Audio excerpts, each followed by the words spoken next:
មានមនុស្សជាច្រើនមិនដឹងថាមាន់បំពងរបៀបកូរ៉េតាមពិតគឺជាម្ហូបដែលជាជនជាតិចិនធ្វើ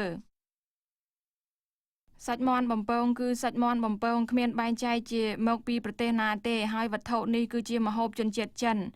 ពិតហើយពីដើមនៅកូរ៉េមានតែមាន់បំពងគ្មានដាក់ទឹកជ្រលក់បែបនេះទេ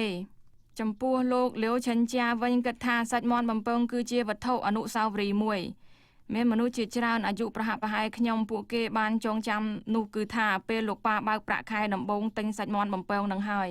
អនុស្សាវរីយ៍ពីតូចមិននឹកស្មានថាคล้ายជាវត្ថុបច្ចេកទេសផ្ទាល់ខ្លួនសោះដំបូងគាត់គ្រាន់តែមកជួយបងប្រុសគាត់បើកហាងឯនៅតៃវ៉ាន់រយៈពេល2សប្តាហ៍ប៉ុណ្ណោះពេលមកដល់តៃវ៉ាន់ទើបដឹងថាហាងបងប្រុសគាត់មិនរីកចម្រើនទេ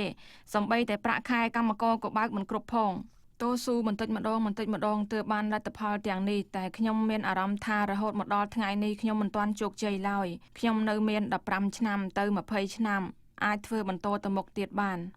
មានហាងខ្លះមានឈ្មោះល្បីបន្តិចក៏ចាប់ផ្ដើមពង្រីកហាងបំបែកភ្លាមឯគាត់បើកហាងទី2គឺដោយសារគាត់គោរពស្ដាប់បញ្ជាបងប្រុសគាត់ចំណែកគំនិតគាត់វិញសង្ឃឹមថាការរកស៊ីនឹងនៅតែប៉ុណ្ណោះឯលាវយ៉ុងហិនវិញគាត់ធ្លាប់បានឆ្លងកាត់បទពិសោធន៍ជាច្រើនរវាងទឹកដីតៃវ៉ាន់និងចិនដីគោកទឹកប្រាក់ពិតជាសំខាន់ណាស់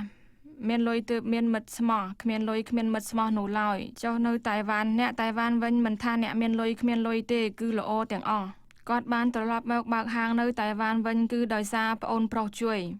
យ៉ាងណាក៏ពួកយើងជាសាច់ញាតិនឹងគ្នាដែរមានបងប្រុសនៅក្បែរមានភរិយានៅក្បែរទើបអាចបន្ធូរបន្ថយក្នុងចិត្តខ្លះខ្ញុំអរគុណគាត់ខ្លាំងណាស់ពាក្យផ្អែមល្ហែមមិនចេះនិយាយច្រើនទេតែការរំលឹកពូកែណាស់វាសនាក្នុងជីវិតមនុស្សធ្វើឲ្យពួកគាត់យល់ដឹងពីចិត្តពិតៗរវាងអ្នកទាំងពីរចេះអត់ឱនគ្នាទៅវិញទៅមកធ្វើម្ហូបក៏កាន់តែអស្ចារ្យឯក្នុងចិត្តក៏មិនឯកោទៀតឡើយ